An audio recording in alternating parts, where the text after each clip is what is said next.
तो मेरे 12th board का एग्जाम था। सर सबको पेपर देते हैं और मैं देखता हूँ कि पेपर में काफी अजीब और अश्लील शब्दों का प्रयोग किया गया है।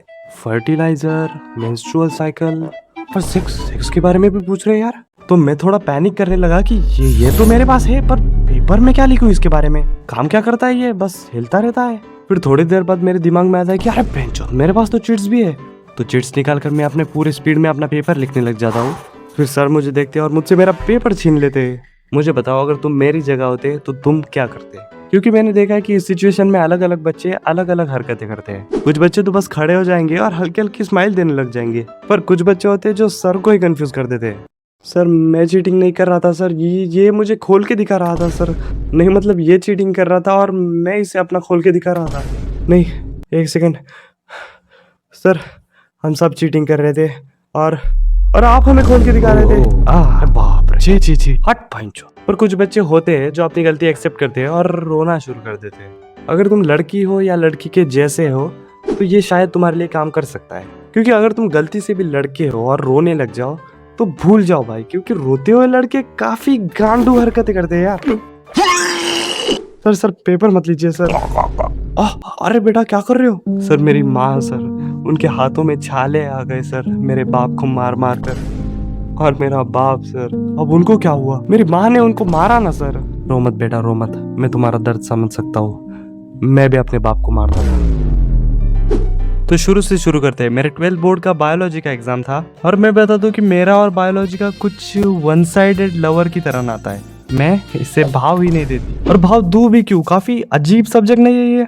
तो मैं मेरा बता दूं, मैं जब भी ये अजीबोगरीब डायग्राम देखता हूँ मेरा गुप्तांग दर्द करने लगता है, मेरा पेट दर्द करने लगता है। सर क्या आप दूसरा कुछ नहीं पढ़ा सकते? और दूसरी बात, मैं अपनी किताब खोलता हूँ ये सोच कर कि चलो रिप्रोडक्शन पढ़ लेंगे, पर असलियत में कॉकरोच की गांड के बारे में पढ़ाया जा रहा है। अब मेरा बाप तो यही सोच रहा होगा कि वाह यार अपना बेटा पढ़ रहा है, पर उनको क्या पता कि उनका बेटा कॉकरोच संभोग कैसे करते हैं ये पढ़ रहा है। तो बायोलॉजी में मेरी काफी हालत खराब थी, इसलिए मैंने नीट की जगह जेडब्ल्यू करी। हाँ, मैं बवासीर से तो बच गया, पर मैं एड्स का शिकार हूँ। तो मैं थोड़ा पैनिक करने लगा कि अरे यार पूरा साल पढ़ा नहीं है, ऐसे तो फेल हो जाऊंगा। तो मैं अपने दोस्त के पास गया पूछने के लिए कि अरे तुम कैसे मैनेज कर रहे हो? देख बिडू, चिट्ठी लेने का चिट्ठी और चट्टी में डाल देने का, क्योंकि कितनी भी स्ट्रिक्ट चीटिंग हो कोई चड्डी में थोड़ी ना हाथ डालेगा। इस मोटी की बात मत सुनना, ये पक्का मरवाएगा। सही प्लान है यार। तो मैं चिट्स बनाता हूँ और अपने चड्डी के इलास्टिक में दबा देता हूँ। फिर आती है चेकिंग की बारी, और मैं काफी डरा हुआ था क्योंकि मेरे दिमाग में बस यही चल रहा था कि उस मोटे की बात की हुई सुनी, अगर पकड़ा गया तो बोर्ड्स में फेल हो जाऊंगा। एंड गेस व्हाट, मेरी चेकिंग होती है और मैं सही सलामत बच जाता हूँ, क्योंकि किसी महान हस्ती ने कहा था कि कोई चड्डी में थोड़ी ना हाथ डालेगा। तो मैं एग्जाम हॉल में आ जाता हूँ। यहाँ पर मैं और यहाँ पर एक मेरा दोस्त जिसे मैं बिरक्या बुलाऊंगा। एग्जाम शुरू होने में बस 10 मिनट और सर बोलते हैं कि कोई चिट्स लाया है तो अभी मेरे पास दे दो, कुछ नहीं बोलूंगा, और अगर मैंने पकड़ा तो फेल करवा दूंगा। अरे जाओ ये खुद को समझता क्या है? सर मैंने पढ़ने से ज्यादा टाइम ये 4 चिट्स बनाने में लगाया और आप कहते हो कि मुझे दे दो। मजाक कर रहे हो क्या? ओह क्या बोला है? सर सबसे पहले अपनी बेटी को समझाइए, सबसे ज्यादा चीट तो वो ही कर रही है। ओह क्या बोला है भाई? सर आप तो ऐसे ही बोल रहे हो कि इलेक्शन का टाइम है और आप इनसे बोलोगे कि हिंदू मुस्लिम ना करे, ऐसे तो हम दोनों फेल हो जाएंगे। इतना भी खराब जोक नहीं था यार। अरे ये क्या कर रहे हो? बहुत बोल लिया तू, चल चल चल अब जेल में चल। तो फिर एग्जाम शुरू हो जाता है। भगवान, मैंने अपने जिंदगी में आपसे ज्यादा कुछ नहीं मांगा है, बस इस एग्जाम में पास करवा दो भगवान, प्लीज भगवान प्लीज, मुझे अकेला छोड़ दो।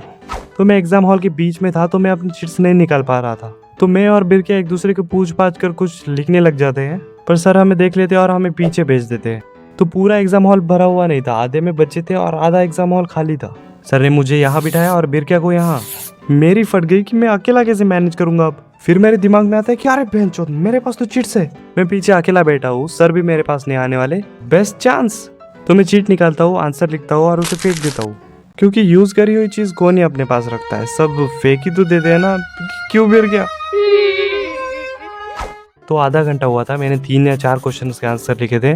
मैं देखता हूँ कि सर नीचे झुके, मुझे लगा होगा कुछ, पर सर और सामने आते हैं, नीचे से कुछ उठाते हैं और उसे खोलने लगते हैं, और मैं रियलाइज करता हूँ कि वो मेरी फेंकी हुई चिट्ठी थी। और अब मैं कुछ हिल डुल भी नहीं सकता, चिट्स भी नहीं छुपा सकता, क्योंकि अगर मैं हिला तो वो सर डायरेक्ट मेरे पास आ जाएगा। सर और सामने आते हुए नीचे झुकते हैं, एक और चिट उठाते हैं। सर मुझे आराम से बोलते कि चल तू खड़ा हो जा, और भी चिट्स है तो जल्दी निकाल। मैं सर को बोलता हूँ कि नहीं सर इतनी ही थी। सर ने मेरे आगे और पीछे वाली जेब में हाथ डाला और उन्हें कुछ नहीं मिला। मुझे लगा कि मैं बच गया, पर फिर सर बोलते कि चल अपनी बेल्ट खोल। फक सर बेल्ट कैसे खोलूं सर? सर ने मेरा पैंट पकड़ा और मुझे खींच लिया। सर ने मेरा पैंट पकड़ा था इसलिए उन्हें कुछ मिला नहीं, पर अगर उन्होंने चड्डी और पैंट दोनों खींच लिया होता तो उन्हें चिट्स तो मिल जाती, पर और भी कुछ इंटरेस्टिंग सामान मिल जाता। फिर सर मेरा पेपर लेके चले जाते और मैं कुछ बोल भी नहीं पाता। सर फिर जाते बिरके के पास, उसे बोलते कि चल चल तू खड़ा हो जा, जल्दी से चिट्स निकाल, चल चल। वो बोलता है कि सर मेरे पास चिट्स नहीं है सर। सर का दिमाग खराब हो गया। सर बोले कि नहीं नहीं तू चिट्स निकाल, तू कहीं से भी चिट्स निकाल। फिर सर चले जाते हैं। फिर एग्जाम को कुछ आधा घंटा बाकी था। सर मेरे पास आते और मुझे मेरा पेपर दे देते। एग्जाम खत्म होता है। मुझे बायोलॉजी में काफी कम मार्क्स आए, पर मैं चिट्स की वजह से पास तो हो गया, क्योंकि किसी महान व्यक्ति ने कहा था कि कोई चड्डी में थोड़ी ना हाथ डालेगा। अरे डालते हैं भाई, डालते हैं, चड्डी में भी हाथ डालते हैं। सो moral of the story, cheating करो चूतियापा नहीं। मुझे लगता है कि चीट करना कोई गलत बात नहीं है, बस पकड़े मत जाना। वाह क्या बात बोली है, रिलेटेबल। एक सेकंड, क्या?